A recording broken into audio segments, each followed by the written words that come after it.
Hello, నమస్తే. ఎలా ఉన్నారు? ఇవాళ కామెంటరీ బాక్స్లో ఇంకొక ఇంపార్టెంట్ అంశం మీద, ఈ మధ్య కాలంలో మనం తరచూ చూస్తున్న అంశం మీద మాట్లాడదాం. వాహనాలు, ప్రమాదాలు, పర్యవసానాలు, వీటి మీద మాట్లాడదాం. ఒక అంచనా ప్రకారం కోట్లలో వాహనాలు ప్రతి సంవత్సరం మన దేశంలో వ్యాపారం జరుగుతుంది. అవి 4 వీలర్స్ కావచ్చు, 2 వీలర్స్ కావచ్చు. బైకుల్లో రకరకాలు వచ్చేసినాయి ఈ మధ్యకాలంలో. స్పోర్ట్స్ బైకులని, చేజింగ్ బైక్స్ అని, ఇలా రకరకాలు.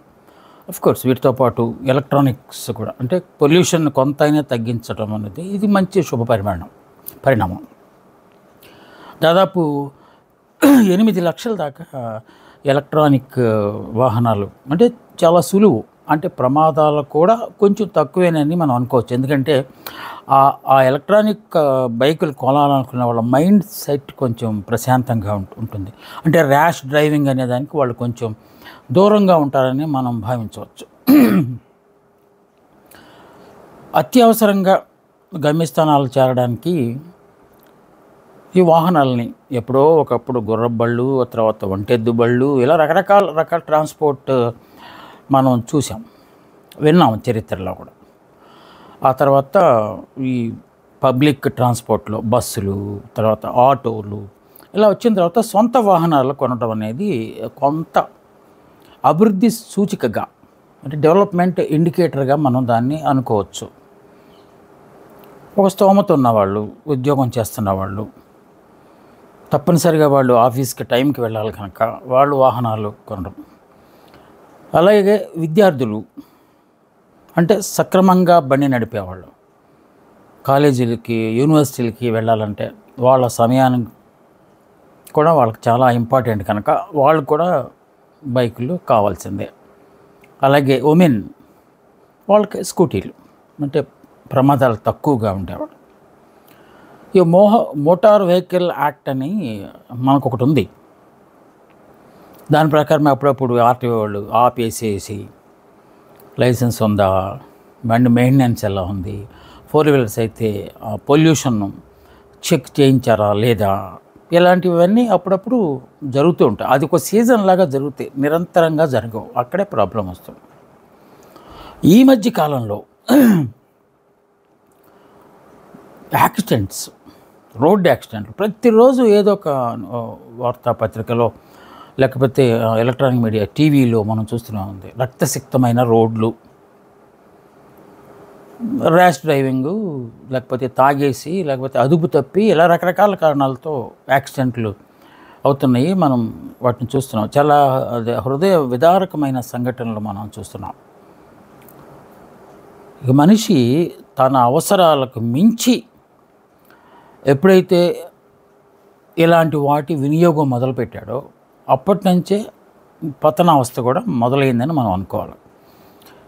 నేను ప్రతి దాంట్లో ఏదో నెగిటివ్ మాట్లాడేస్తున్నాను మాత్రం దయచేసి అనుకోవద్దు. అప్రమత్తం చేయడానికే నేను కొన్ని విశ్లేషణలు చేస్తున్నానని మీకు ముందుగానే విన్నవించాను.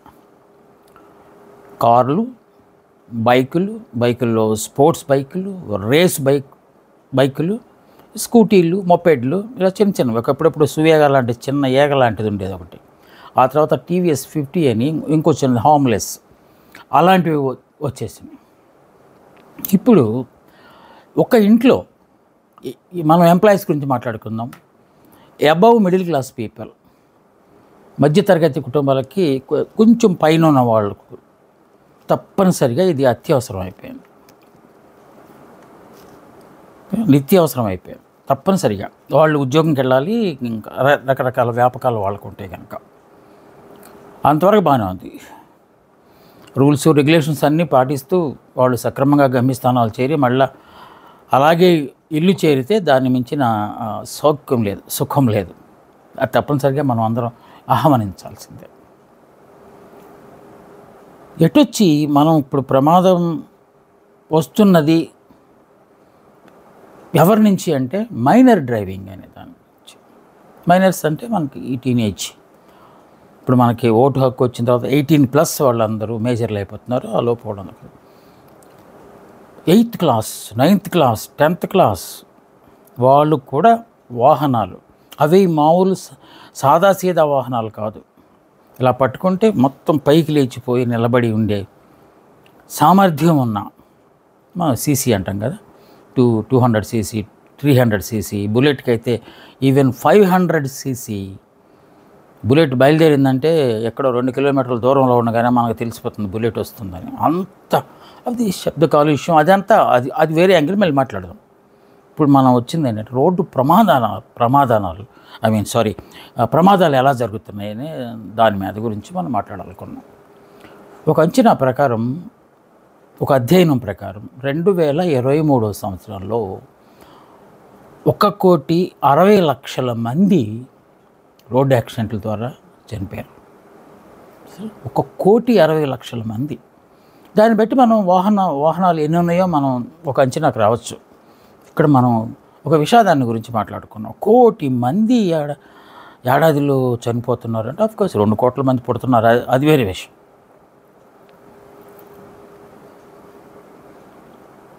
బైక్ యాక్సిడెంట్లు వీటిలో ఎక్కువ కార్ యాక్సిడెంట్ల కంటే.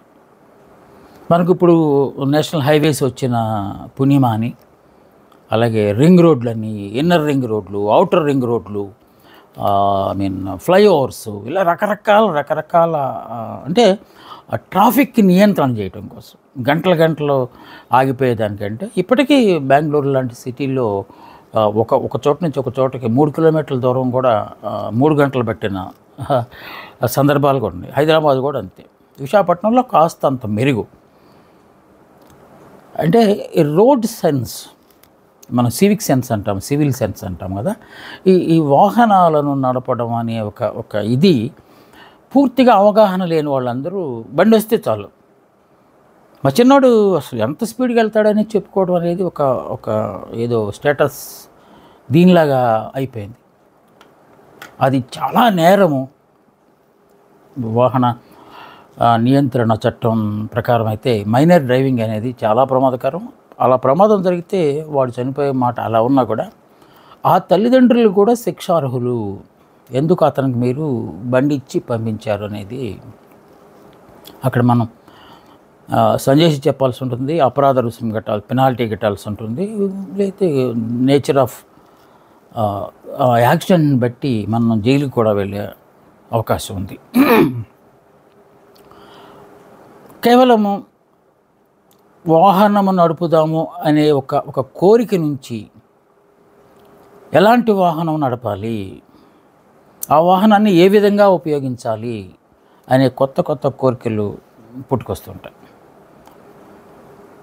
కాలేజీకి వెళ్ళి సరే ఓకే అమ్మాయిలను ఎక్కించుకోవడాలు, లేకపోతే ఫ్రెండ్ని ఎక్కించుకోవడాలు, అలాగే తర్వాత పక్కన వాడిని చూసి వాడి బండి చాలా ఎక్కువ శబ్దం చేస్తుంది, ఒక విచిత్రమైన వింత శబ్దంతో హార్న్ మోగుతుంది, మడ్గట్స్ ఏమి లేవు, ఓ స్కెల్టన్ లాగా ఉంది, అయినా సరే దూసుకెళ్తుంది. సో మొత్తం విప్పేసాయి. ఒరిజినల్గా బండితో వచ్చినవన్నీ తీసేసి ఒక రకమైన స్కెల్టన్ లాగా దాన్ని పెట్టడం అనేది ఒక ఫ్యాషన్. అవన్నీ ఎందుకు పెడతాము?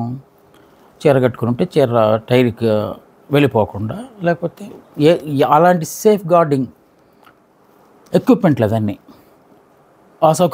ఆ సౌకర్యాలని తీసేసేసి అడ్డగోలుగా ఈ బళ్ళు నడపడం దగ్గర దీనికి పెద్ద చిన్న ఈ తారతమ్యం లేదు.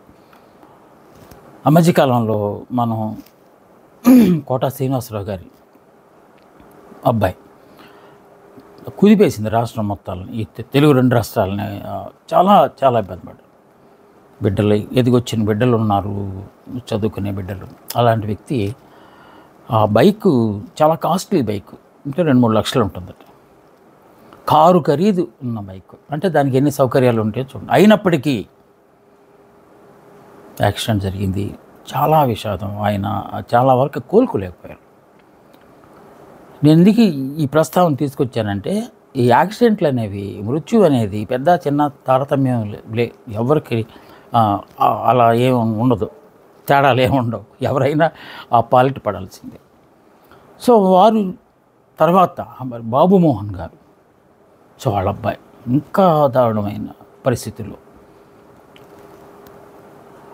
అది దిగమింగుకోలేని విషాదం.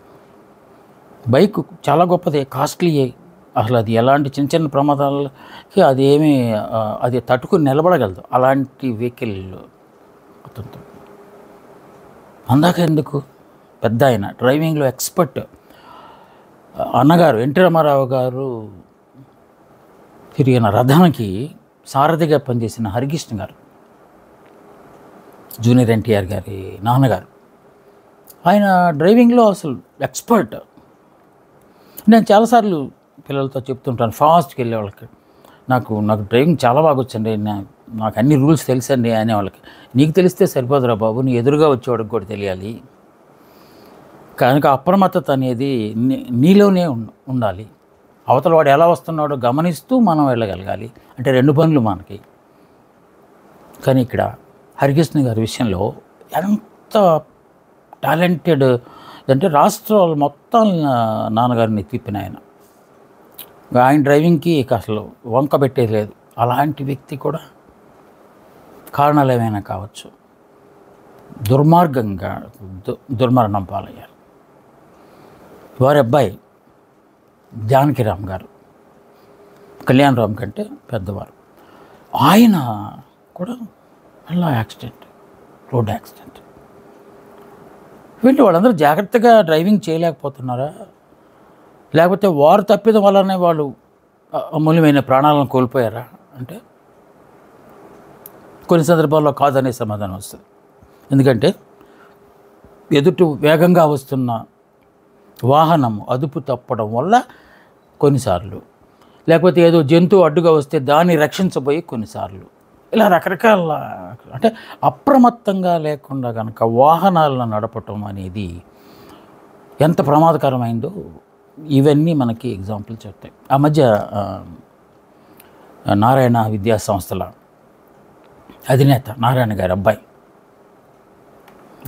అది స్పీడ్ డ్రైవింగ్ అని ఆ తర్వాత మనకి తెలిసింది. ఆ ప్రమాదం జరిగే టైంకి 180 కిలోమీటర్ల వేగంతో బాబు డ్రైవ్ చేస్తున్నాడని చెప్పి చాలా విషాదం. అంటే బిడ్డను కోల్పోయినాక ఎంత విలాసవంతమైన వాహనాలు మనం ఇచ్చి వాళ్ళని సంతృప్తిపరిచినా ఏముంది, అల్టిమేట్లీ మన గారాల బిడ్డ ప్రాణాలు పోయాయి. అలాగే తెలంగాణలో మన ఒక మంత్రి గారు ఇప్పుడు రెడ్డి గారు, కోమటిరెడ్డి, వాళ్ళ అబ్బాయి కూడా ఆయన ఏదో ఒక మంచి మీటింగ్లో ఉన్నప్పుడు అది ఔటర్ రింగ్ రోడ్, ఇలాగా సెలబ్రిటీలు, పొలిటీషియన్స్ ఎవరు ప్రమాదాలకు అతీతం కాకుండా పోయినవి. వీటిలో కారణాలు కొన్ని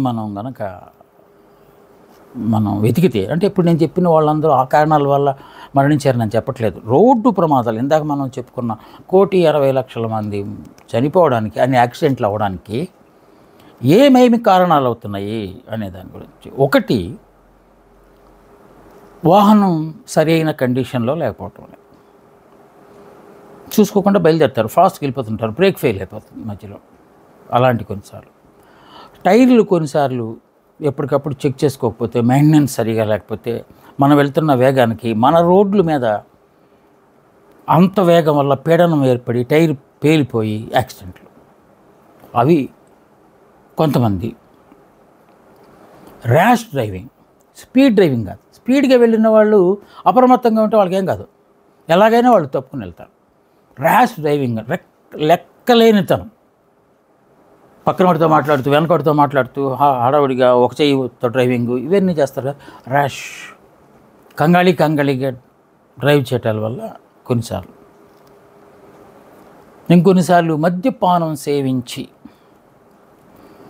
మందు కొట్టి డ్రైవింగ్ చేస్తున్నప్పుడు ఒక స్థాయి వరకు ఓకే, స్థాయి మించినప్పుడు తప్పనిసరిగా అది ప్రమాదానికి దారి తీసే అవకాశం ఉంది. అలాంటివి కూడా పోవడానికి అప్పుడప్పుడు మన పోలీసులు కొడతాభక్తిగా డ్రంక్ అండ్ డ్రైవ్ రైడ్ జరిపి ఆపేసి జనాలందరూ దాన్ని ఒక డ్రైవ్ లాగా చేస్తారు, మళ్ళీ దాన్ని మర్చిపోతారు. అంటే వాళ్ళు తప్పట్లేదు, ఆ రోజు అదే పని. అంటే వాళ్ళకి చాలా పనులు ఉంటాయి. కొన్ని సందర్భాల్లో ఇలా చేస్తే అది మీడియాలో వచ్చేస్తే ఓహో డ్రంక్ అండ్ డ్రైవ్ చేసిన వాళ్ళని పట్టుకుంటున్నారు, వాళ్ళకి ఎంతెంత శిక్షలు వేస్తున్నారు అని చెప్పి మిగతా వాళ్ళు కూడా తెలుసుకుని తాము కూడా ఆ చెడు మార్గంలో వెళ్లకుండా ఉంటారనే దానికోసమే ఈ డ్రైవ్లన్నీ పనికొస్తాయి. వీటన్నిటికీ అత్యంత ప్రమాదకరమైనది యాక్సిడెంట్లు అవ్వడానికి కారణం ఏంటంటే మైనర్ డ్రైవింగ్. అంటే వాళ్ళు మిడిమిడి జ్ఞానంతో బండిలో సగం బరువు కూడా ఉండరు వాళ్ళు, ఇలా ఉంటారు మనుషులు, కానీ గాల్లో తేలిపోతుంటారు. ప్రమాదం జరగనంత వరకు వాళ్ళు ఎక్స్పర్ట్, ఇంకంతే తిరగలేదు. మా చిన్నవాడు తోలుతాడు, మా పెద్దవాడు, ఈ భాషలన్నీ అక్కడేం పనిచేయవు ప్రాణాలు పోయినాక. సో వాళ్ళు మైనర్ డ్రైవర్స్ పూర్తిగా ఒక శాస్త్రయుక్తంగా, అంటే వాట్ యు మీన్ అన్ని రూల్స్ రెగ్యులేషన్స్ అన్నీ నేర్చుకోకుండా అడ్డగోలుగా లేకపోతే షార్ట్ కట్లో నేర్చుకున్న వాళ్ళు ఎదురుగా ఏదైనా ప్రమాదం వస్తే దాని నుంచి ఎలా తప్పించుకోవాలో ఆ మార్గం తెలియని వాళ్ళు చనిపోతారు. అది మైనర్ డ్రైవింగ్లో ఉన్న అవతారం. ఇంకొక భయంకరమైనది ఏంటంటే మొబైల్ డ్రైవింగ్. అంటే డ్రైవ్ చేస్తూ ఇలా పెట్టుకుని మొబైలు మాట్లాడుతూ వెళ్తూ ఉంటారు. ఏ టర్నింగ్ దగ్గర ఫినిష్ అవతల నుంచి వాడొస్తుంది. ఎందుకంటే వీడి కాన్సన్ట్రేషన్ అంతా అవతల ఫోన్లో మాట్లాడేవాడి మీద ఉంది. అది మంచి విషయం అయితే ఓకే, కొన్ని సందర్భాల్లో అవతల విషయం డేంజరస్ విషయం అయితే వీడు సైకలాజికల్గా మార్పు వచ్చేస్తుంది. ఆ మార్పు వల్ల బండి అదుపు తప్పిపోతుంది, ప్రాణాలు కోల్పోయే అవకాశం ఉంది. ఇంకా ఎక్కువ మరణాలు, ఇందాక మనం చెప్పుకున్న ఆ సంఖ్యలో ఎక్కువ మరణాలు ముఖ్యంగా బైక్స్, టూ వీలర్స్లో హెల్మెట్ లేని. అంటే ఒక లారీ ఎక్కేస్తే హెల్మెట్ బ్రతుకుతుందా అని చాలామంది అంటారు, కానీ ఎక్కువ మంది రోడ్డు తుళ్ళి పడిపోతారు. అక్కడ ఆ పడినప్పుడు తలకి ఏదైనా తగిలితే బ్రెయిన్ డెడ్ అయిపోతుంది. ఎక్కువ చావులు అలాంటివే వస్తాయి. కనుక హెల్మెట్ అనేది, I'm not talking about helmets sold on the road sides, అక్కడ కాదు, ఒక స్టాండర్డ్ ఐఎస్ఐ గుర్తులు అవన్నీ మామూలు స్టిక్కరింగ్ చేయొచ్చు. కొన్ని కంపెనీలు ఉంటాయి, ఆ కంపెనీలో మాత్రమే వాళ్ళు చెప్తారు, బైక్ కొనేటప్పుడే వాళ్ళు చెప్తారు ఈ కంపెనీ తీసుకోండి మీరు కరెక్ట్గా పనిచేస్తుంది అని చెప్తారు. ఈ చీప్గా లేకపోతే షేపులు, రకరకాల షేపులు ఉండేవి అలాంటి ఫ్యాషన్ కోసం కొంటే అవి పనిచేయవు. ఒకవేళ పగిలిన తల యాక్సిడెంట్ అయినా కూడా అది కూడా విరిగిపోతుంది. ఎందుకంటే అది డెలికేట్, అది అందంగా ఉండడం కోసం లేకపోతే నువ్వు ఏది స్టిక్కరింగ్ పనికి రావడం కోసం నువ్వు దాన్ని కొన్నావు తప్ప నీ తలను, నీ ప్రాణాన్ని కాపాడటానికి మాత్రం అది పనిచేయదు. సో హెల్మెట్ లేకుండా వెళ్ళటం అనేది ఇంకొక కారణం. మరో కారణం రాంగ్ రూట్. చాలామంది ఏం చేస్తారంటే 2 నిమిషాల్లో కనుక మనం రివర్స్లో వెళ్తే తప్పేది, లేకపోతే ఎక్కడ దూరం వెళ్ళిపోయి కటింగ్ తీసుకుని రావాలి, ఆ బాధ మనం అక్కడ పెడతాం, రివర్స్లో వెళ్ళిపోతాం. ఎవడు చూస్తాడు కాదు, ఏదైనా అయితే ఎదుటి వ్యక్తి వాడు రూల్ ప్రకారం వాడు వస్తున్నాడు, నువ్వే కదా రూల్ వైలేట్ చేసి వెళ్తున్నావు ఎదురు. సో అక్కడ తొలగితే వెళ్ళి అక్కడ ప్రమాదం ఉంటుంది. రాంగ్ రూట్ డ్రైవింగ్ ఉంటుంది కొన్ని ప్రాంతాల్లో. ముఖ్యంగా మనం విశాఖపట్నం నుంచి శ్రీకాకుళం వెళ్తున్న రణస్థలం నుంచి మొత్తం రివర్స్లో వస్తుంటాయి. భయపడిపోవాలి కొత్త వాళ్ళు అయితే. పాత వాళ్ళకి అలవాటే, వాళ్ళు వస్తూ ఉంటారు పోతుంటారు, వాళ్ళకి అలవాటైపోతుంది. కానీ నేషనల్ హైవేలో కొత్తగా ఆ ఊర్లు వెళ్ళి డ్రైవ్ చేస్తున్న వాళ్ళు మాత్రం ఖచ్చితంగా ప్రమాదాలు బారిపడతారు. కన్ఫ్యూజ్ అయిపోతారు ముందు ఎదురుగా వస్తున్న వాటిని. ఇలాగా కొన్ని వాటిని కనుక మనం నివారించగలిగితే, ఇంకొక ప్రధానమైన కారణం ఏంటంటే మితిమీరిన వేగం. ఇది 2 వీలర్కైనా కావచ్చు, లేకపోతే 4 వీలర్కైనా కావచ్చు, ఈవెన్ బస్సులకైనా కావచ్చు. మితిమీరిన వేగం. కొంతమందికి ఒక సైకాలజీ ఉంటుంది, అరే ఫ్లైట్ టైం అవుతుంది, ఫాస్ట్ అని చెప్పేస్తుంటారు. పాపం అంటే అప్పుడు దాకా నేను ఎవడో వెయిట్ చేయమన్నాడు, కొంచెం ముందే బయలుదేరచ్చు కదా, ఆలస్యంగా బయలుదేరటం ఎందుకు, వాడిని సతాయించడం ఎందుకు, వేగం అని చెప్పి. ఇంకో కొంతమందికి వేగంగా వెళ్ళటమే ఒక హాబీగా ఉంటుంది. 100 లోపు వెళ్తే అది డ్రైవింగ్ అన్నట్టు. 60లో వెళ్తే మీకేం డ్రైవింగ్ రాదు, చిచ్చి ఈ ట్రెడిషనల్ అన్నీ వద్దు అనే ఒక భావన కల్లా వాళ్ళు కొంతమంది ఉంటారు. వాళ్ళకి ఎప్పటికీ స్పీడ్ ఆ మితిమీరిన వేగం బండి అదుపు తప్పడానికి కారణమవుతుంది. నీలాంటి మహానుభావుడే ఎదురొస్తున్నాడు అనుకో, అది సింగిల్ వే అనుకో, అంటే నేషనల్ హైవే అయితే ఇటు కొందరు వెళ్తారు కంటే ప్రాబ్లం అంతగా ఉండకపోవచ్చు. అక్కడ ఉండే ప్రమాదాలు అక్కడ ఉంటాయి. కానీ ఈ సింగిల్ రోడ్డు, ముఖ్యంగా సర్వీస్ రోడ్లు అంటాం కదా, సర్వీస్ రోడ్లో 2 వే ఎంత ఉంటుంది, నేరోగా ఉంటుంది రోడ్డు, అప్పుడు ఎలాగైనా రావచ్చు. అలాంటి చోట్ల కూడా 100లో వెళ్ళే వాళ్ళు ఉంటారు మహానుభావులు. నువ్వు పర్ఫెక్ట్ డ్రైవ్ చేస్తున్నావు, నీ తప్పేం లేదు, ఎందుకంటే ఇది 2 వే కనుక అక్కడ కూడా నువ్వు రూల్ వైలేట్ చేయలేడు. కానీ నీ ఎదురుగా వస్తున్నవాడు డ్రైవింగ్ సరిగా రాదు, వాడు నేను చూసి నీ వేగాన్ని చూసి కన్ఫ్యూజ్ అయిపోయాడు, అటు తిప్పాడు ఇటు తిప్పాడు, ఇద్దరు హెడ్ ఆన్ కొలిషన్ అంటుంది దాన్ని, మనం ముఖాముఖి ఇద్దరు కొట్టేసుకున్నారు, గుద్దేసుకున్నారు, ప్రాణాలు అప్పనంగా పోతాయి. ఈ మధ్య కాలంలో ఈ నియంత్రణ లేని ఈ వేగం అనేది దీన్ని మనం ఒక బుల్లెట్ యుగంగా అనుకోవచ్చు. బుల్లెట్ యుగం. బుల్లెట్ అంటే ఒకప్పుడు డిఫెన్స్ వాళ్ళు, బుల్లెట్ అంటే ఒకప్పుడు పోలీసు వాళ్ళు. బుల్లెట్ వస్తుందంటే నేను పోలీసు వాడు వస్తున్నాడు మన ఊర్లోకి అనుకునే దశ.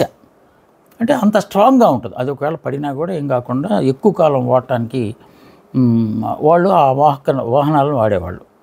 సడన్గా ఎందుకు ఈ మామూలు వీళ్ళు కూడా కస్టమర్స్ కూడా వాటిని కొనడానికి మొదలుపెట్టారు. ఏడాదిలో ఒక 100 బళ్ళు 200 బళ్ళు ఒక్కొక్క ఊర్లో ఉండేవి. ఇప్పుడు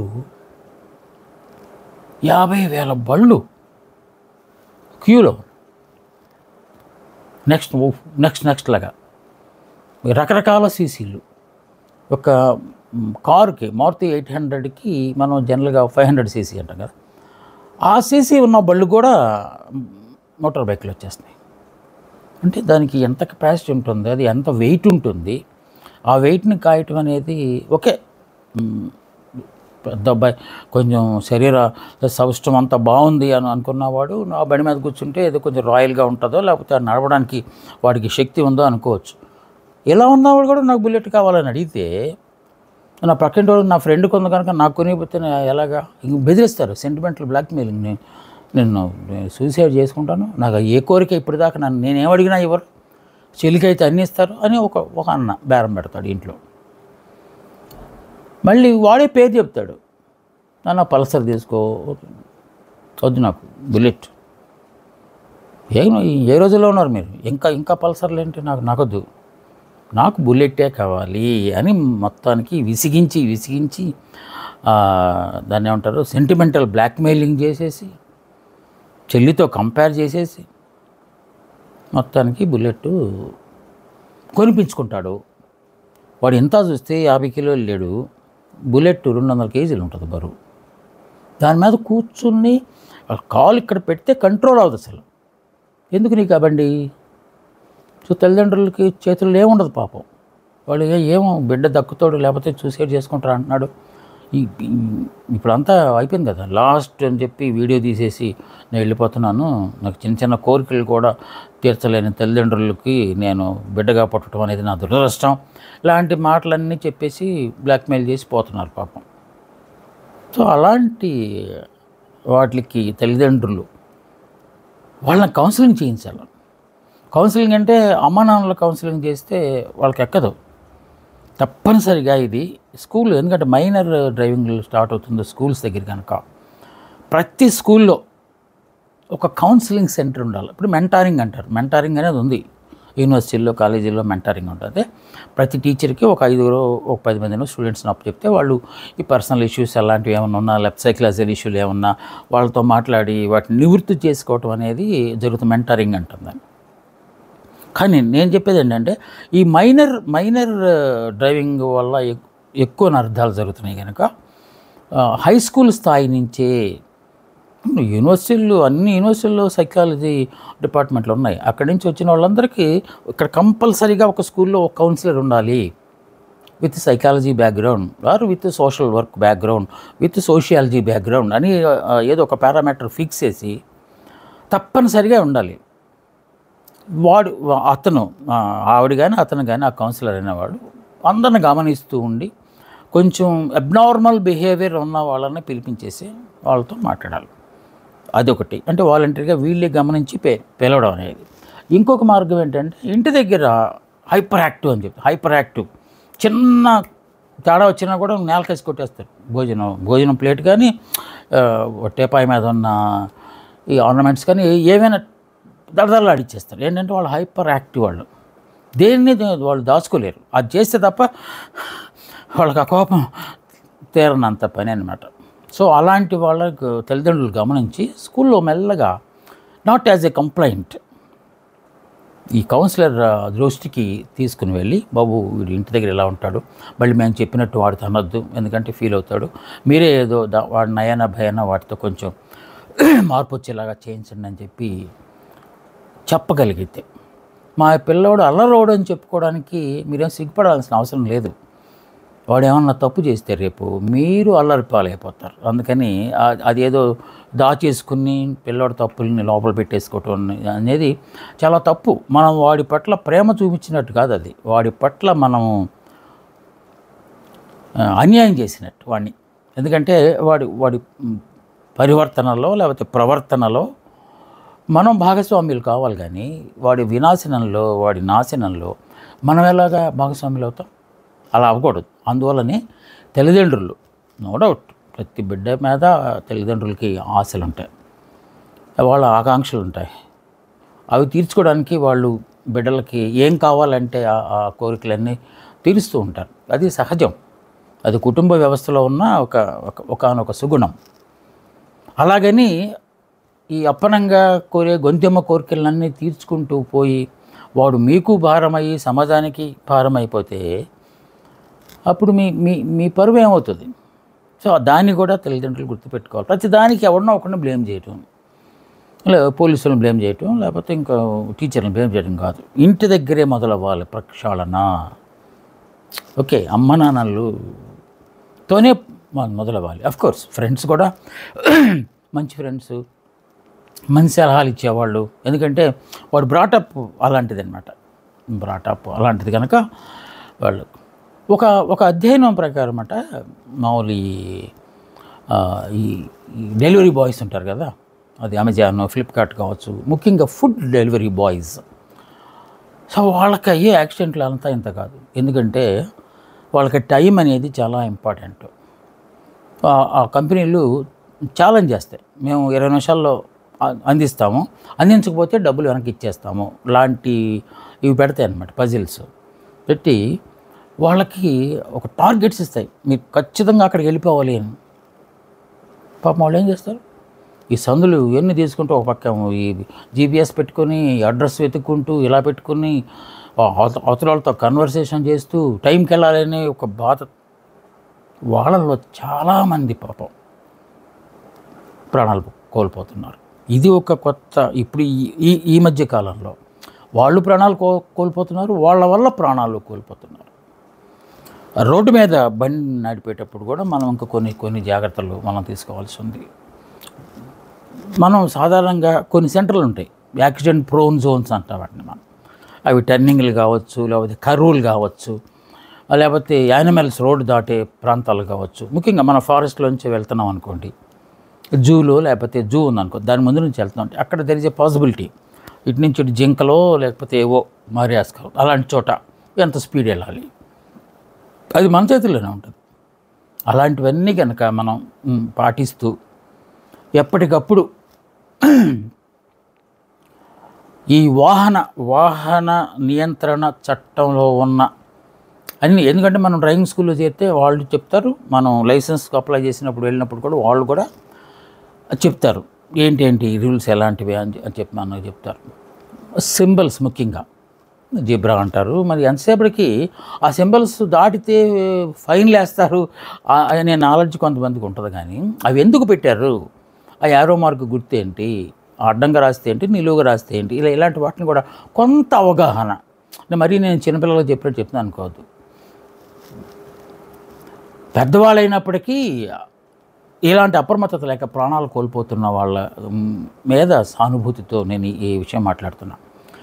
ముఖ్యంగా తల్లిదండ్రులు తప్పనిసరిగా బిడ్డలను తమ స్థాయిలో వీలైతే కౌన్సిలింగ్ చేయటం, కాకపోతే స్కూళ్ళలో ప్రభుత్వం కూడా తప్పనిసరిగా ఈ మధ్యకాలంలో వాహనాల వాడకం ఎక్కువైంది కనుక దాన్ని అవాయిడ్ చేయటం ఎలాగైనా కష్టమే కనుక వాళ్లకు ప్రతి స్కూల్లో, ప్రతి కాలేజీలో, ప్రతి జూనియర్ కాలేజీలో కౌన్సిలర్స్ని పెట్టి వాళ్ళ ద్వారా ఈ మానసిక పరివర్తన మీద వాళ్ళ కౌన్సిలింగ్ కనుక చేయించగలిగితే వీటిలో పూర్తిగా మనం వాటిని నివారించలేం, కానీ కొంతవరకైనా నియంత్రించగలవు అనే ఒక ఆశతో నేను ఇవాళ ఈ కార్యక్రమం చేశాను. మీకు నచ్చిందని భావిస్తాను. ఇష్టమైతే లైక్ చేయండి, సబ్స్క్రైబ్ చేయండి, కామెంట్ చేయండి. బాగాలేదైనా నేను అంగీకరిస్తా. ఎందుకు బాగాలేదో మీరు చెప్తే నేను ఆ తర్వాత చేసే కార్యక్రమాల్లో దాన్ని నేను సవరించుకుంటా. ఓకే, నమస్తే. మీ ప్రొఫెసర్ బాబీ వర్ధన్.